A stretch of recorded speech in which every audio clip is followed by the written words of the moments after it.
1 जुलाई से अब तक सूबा सिंध में सैलाब से मुतल्लिका बीमारियों से कुल 318 अफराद हलाक हो चुके हैं और दीगर मुतासरा सूबों में हजारों अफराद सैलाब से मुतल्लिका बीमारियों का शिकार हो चुके हैं। सबसे ज्यादा मुतासरा सूबों में से एक सिंध में जुलाई से अब तक सैलाबजदा इलाकों के आर्जी अस्पतालों में 72,000 से जायद मरीजों का इलाज किया जा चुका है, जबकि सैलाबजदा इलाकों में 27 लाख से जायद अफराद तिब्बी सहूलियात में जेर इलाज हैं। सैलाब में कमी के बावजूद बहुत से इलाके अब भी जेर आब हैं और पानी से पैदा होने वाली बीमारियां बढ़ रही हैं। पाकिस्तानी हुकाम का कहना है कि सैलाब मुकम्मल तौर पर खत्म होने में 2 से 6 माह लग सकते हैं। सिंध में बड़ी तादाद में गोदाम जेर आब आ गए हैं, फसलें तबाह हो चुकी हैं, अनाज बह गया है, मवेशी जो मुंतकिल ना हो सके डूब गए। सैलाब के बाद मुकामी किसानों को चारे की कमी की वजह से अपने जानवर बेचने पड़ते हैं, लेकिन मंडी में खरीदार कम होने की वजह से कम कीमत पर भी फरोख्त करना मुश्किल है। 14 जून को बारिश शुरू होने के बाद से मुल्क भर में 9,30,000 से ज्यादा मवेशी हलाक हो चुके हैं और सिर्फ सिंध में ये तादाद 2 लाख से ज्यादा हो चुकी है। यूनिसेफ की रिपोर्ट के मुताबिक पाकिस्तान में एक अंदाजे के मुताबिक 16 मिलियन बच्चे सैलाब से मुतासर हुए हैं और कम से कम 3.4 मिलियन को हंगामी इमदाद की जरूरत है। इसके अलावा तबाहकुन सैलाब से कम 528 बच्चे हलाक हो चुके हैं। यूनिसेफ का यह भी कहना है कि सैलाब ने कई अवामी सहूलियात, पानी की फराहमी के निज़ाम और स्कूलों को नुकसान पहुंचाया है, जिससे कई बीमारियां फैलने का खतरा बढ़ गया है। सूबा सिंध में मलेरिया के केसेस रिपोर्ट हुए हैं, जहां 588 तस्दीक शुदा केसेस और 10,000 से ज्यादा मुश्तबा केसेस हैं। इक्तिसादी राब्ता कमेटी ने मुल्क भर में सैलाब से मुतासरा अफराद के लिए इमदादी अशिया की खरीदारी के लिए नेशनल डिजास्टर मैनेजमेंट अथॉरिटी को अजाफी 10 अरब रुपए मुख्तस करने की मंजूरी दे दी। सैलाब मुतासरीन को फौरी इमदाद फराहम करने के लिए NDMA ने हंगामी बुनियादों पर खरीदारी शुरू की थी, जिस पर 2.4 अरब रुपए लागत आई थी। भारी नुकसानात की वजह से पहले से मंगवाई गई अशिया सैलाब से मुतासरा इलाकों में इमदादी जरूरियात के लिए काफी नहीं थी, इसलिए अथॉरिटी ने 7.113 बिलियन रुपए की मुजमुई लागत से मजीद अशिया के ऑर्डर दिए। एशियाई तरक्याती बैंक ने कहा है कि माली साल 2022 में पाकिस्तान की इक्तिसादी शरह नमू तकरीबन 6% तक पहुंच गई थी। ताहम दोहरे हिंसे की अफरात ज़र, मौसमियाती तब्दीलियों और पॉलिसी की कोशिशों की वजह से रवा माली साल में इसके 3.5% तक कम होने की तवक्को है। इस तरह ADB ने पाकिस्तान की तरक्की के तखमीने को 4.5 से 3.5% पर नजरसानी कर दी है। इसमें कहा गया है कि पाकिस्तान का मुआशी नुक्ता नज़र बड़ी हद तक सियासी इस्तेकाम की बहाली और बैनुल अक़वामी मालियाती फंड के प्रोग्राम के मुताबिक इस्लाहात के साथ नफाज से तश्कील पाएगा। बैंक ने कहा कि मालियाती साल 2023 में अफरात ज़र का दबाव बुलंद रहेगा। ADB ने जिसकी पेशगोई 18% तक बढ़ जाने की है। ADB ने यह भी कहा कि मालियाती एडजस्टमेंट और मॉनेटरी सख्ती से माली साल 2023 में मुल्क की तलब में कमी आने की तवक्को थी, जो रुपए की कदर में कमी की वजह से सलाहियत और इनपुट की रुकावटों के साथ सनत की पैदावार को कम करेगी। हुकूमत ने पेट्रोल की कीमत में 1.45 रुपए इजाफा करके 237.43 रुपए कर दिया। हाई स्पीड डीजल की कीमत 247.43 रुपए रही।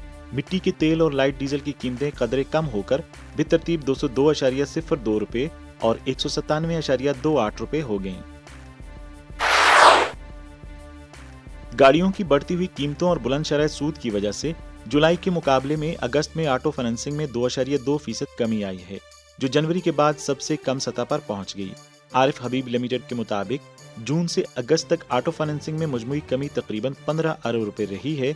लोग ऊंची कीमतों की वजह से ऑटो लोन लेने से हिचकिचा रहे हैं, जिसकी वजह से गाड़ियों की मांग कम हो गई थी, जबकि स्टेट बैंक की जानिब से 30 लाख रुपए तक की फाइनेंसिंग की हद और ऑटो लोन की मुद्दत में 7 से 3 साल की कटौती भी बहुत से खरीदारों को रागिब नहीं कर रही है। जुलाई अगस्त में कारों की कुल फरोख्त साल ब साल 50% से कम होकर 19,358 यूनिट्स रह गई, जो एक साल पहले 38,568 यूनिट से कम होकर पुरजाजात की कमी और मुआशी सुस्तरवी के बायस गैर पैदावारी दिनों की वजह से थी। रवा माली साल 2022-2023 के पहले 2 माह के दौरान मोबाइल फोन्स की दरामद में गुज़श्ता साल की इसी मुद्दत के मुकाबले में 64.38% की कमी देखी गई है। दरी असना चाय की दरामदात में 10.86% कमी हुई। इसकी वजह तिजारती खसारा कम करने के लिए स्टेट बैंक की जानिब से कुछ मसनूआत पर टैरिफ में इजाफा है। ایرانی پولیس کی حراست میں ایک نوجوان خاتون کی ہلاکت پر ایران کے متعدد شہروں اور دارالحکومت تہران کے یونیورسٹی کیمپس میں بڑے پیمانے پر مظاہرے پھوٹ پڑے ہیں۔ ایران کے انسانی حقوق کے ادارے کے مطابق مظاہروں کے دوران ہجوم پر سیکیورٹی فورسز کی فائرنگ سے کم از کم 4 افراد ہلاک اور درجنوں زخمی ہو گئے۔ خشک سالی نے امریکہ کے اہم کپاس پیدا کرنے والے علاقوں کو متاثر کیا ہے۔ امریکی محکمہ زراعت کا کہنا ہے کہ ٹیکساس کو اس سال کپاس کی پیداوار میں تقریباً 60% کمی کی توقع ہے۔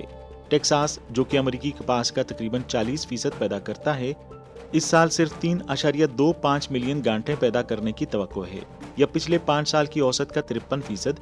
جب کسانوں نے خشک سالی کی وجہ سے اپنی فصل کا تقریباً 70% ترک کر دیا تھا، امریکہ میں کپاس کی مجموعی پیداوار میں 20% سے زائد کی کمی متوقع ہے۔ ٹیکساس کا 70% سے زیادہ علاقہ شدید خشک سالی کا شکار ہے، اور زیادہ مہنگائی نے امریکی کپاس کے کاشتکاروں کی پریشانیوں میں اضافہ کر دیا ہے، جس میں کپاس اگانے کی لاگت تیزی سے بڑھ رہی ہے اور صارفین کم خرچ کر رہے ہیں اور کم کپاس کی مصنوعات خرید رہے ہیں۔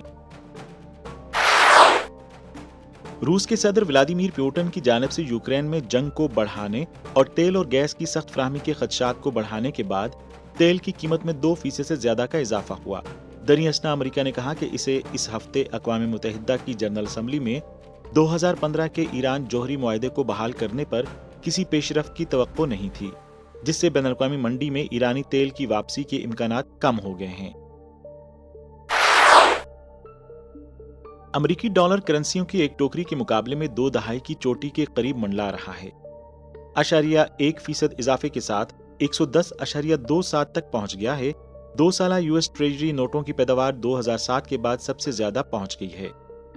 فیڈرل ریزرو پالیسی سیٹنگز کا اعلان کرے گا اور مارکیٹوں نے 75 بیسس پوائنٹس کی شرح میں مکمل طور پر قیمتیں طے کی ہیں، جس میں 100% بیسس پوائنٹ کے اضافے کے 19% امکانات ہیں، اور مارچ 2023 تک شرح تقریباً 4.5% تک پہنچنے کی پیشگوئی ہے۔